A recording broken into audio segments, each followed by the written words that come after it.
नमस्कार साथियों, आर के त्यागी गाजियाबाद NCR दिल्ली और सच्ची जनवानी चैनल पर आपका स्वागत है।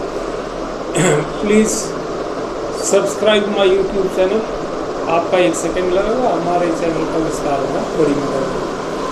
और share video, like and comment share करने से सभी रिटायरी साथियों तक जाएगी, दूर तक जाएगी वीडियो, और भी लोगों तक जाएगी, ऑल सेक्शंस ऑफ सोसाइटी सब पॉलिटिकल पार्टीज तक जाएगी, गवर्नमेंट एट लार्ज तक जाएगी। इशूज़ को टेकअप करने के लिए मोटिवेट मोबिलाइज करेगी फ्रेंड्स को। सबसे पहले साथियों आपको ये मैं अवगत करा देता हूँ कि भारत का जो फोरेक्स है वो लगातार बढ़ रहा है, कुल आँचें मान रहा है और 648.5 बिलियन हो चुका है। और जल्दी एक हफ्ते में 3-3.5 बिलियन बढ़ा है और करीबन 1-2 महीने से लगातार बढ़ रहा है। पहले कोरोना के बाद ये घट गया था, हमारा 500 कुछ हो गया था ये बिलियन, लेकिन अब लगातार बढ़ रहा है। ये बहुत बड़ी बात है और दुनिया के खजाने घट रहे हैं, हमारा बढ़ रहा है। और ये खजाना हमारे 180 देशों के बराबर से भी बहुत ज़्यादा है और 20 देशों की GDP जो है टोटल उनसे भी उनके बराबर है। दूसरी बात है, मैं आपको बता दूं कि खजाना लगातार बढ़ रहा है। GDP हमारी सबसे ज़्यादा बढ़ रही है, 8 के ऊपर चल है, और चीन और दूसरे देशों की घट रही है। और चीन से कंपनीज जो हैं भाग रही हैं और उनमें से कुछ कंपनीज भारत में आ रही हैं और फॉरेन FDI बहुत ज़्यादा आ रहा है भारत में। इसी के बीच में इसराइल और ईरान में युद्ध शुरू हो चुका है। 14 दिन पहले जो उनके कॉन्सुलेट पर हमला हुआ था, उसका उन्होंने इसराइल द्वारा ईरान के सीरिया में उसका इन्होंने बदला लिया है परसों रात और कल रात, और उस पर हमला किया और 300 मिसाइल और ड्रोन उड़ाने ज़्यादातर उन्होंने बेकार कर दी, लेकिन कुछ वहाँ नुकसान है और अब इसराइल रिटेलिएट करेगा और अमेरिका भी जरूर नुकसान आएगा। ये एक गंभीर समस्या है। और तेल के भाव आसमान में, $90 क्रूड ऑयल का रेट $90 हो चुका, वो बढ़ जाएगा। पहले यूक्रेन रशिया युद्ध में हालत ख़राब हुई, फिर इसराइल और हमास के बीच युद्ध, और फिर जो दूसरे सेगमेंट्स से थे उनके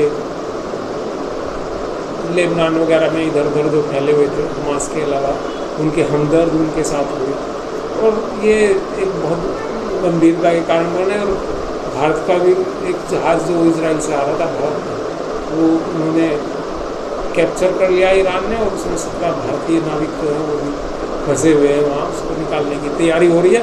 ये तो ये थी। और आर्थिक दशा मैंने आपको बताई।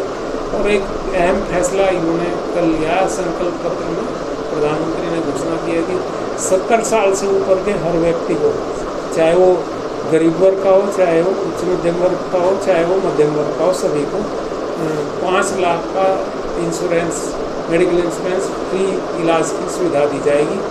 आयुष्मान भारत के अंतर्गत आयुष्मान गोल्ड कार्ड दिया जाएगा।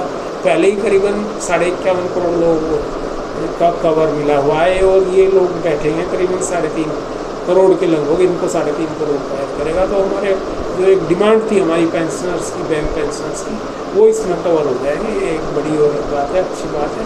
दूसरे लोग भी कवर होंगे, लेकिन हमारे 8 लाख जो रिटायरीज हैं वो कवर हो जाएंगे। हमारे 5-7 साल से डिमांड लगा रखी थी, लेकिन 60 से 70 वालों के लिए कोई डिमांड पूरी नहीं हुई। ये गलत बात है, ये होनी चाहिए। आर्थिक हालात देश के अच्छे हैं, लेकिन देश पर कर्ज बढ़ता जा रहा है, विदेशी कर्ज कई गुना बढ़ गया है। और एक बुलेट ट्रेन देश के चारों कोनों में जाने की घोषणा की है अगले रिजीम में पीएम श्री नरेंद्र मोदी जी ने। ये भी एक अच्छी बात है कि इंफ्रास्ट्रक्चर डेवलप होगा देश में। लेकिन क्या है कि लोगों की इनकम आम आदमी को उस तरह से बढ़ नहीं रही जिस तरह से दिखाई जा रही है, और महंगाई बेरोजगारी लोगों को परेशान कर रही है लगातार।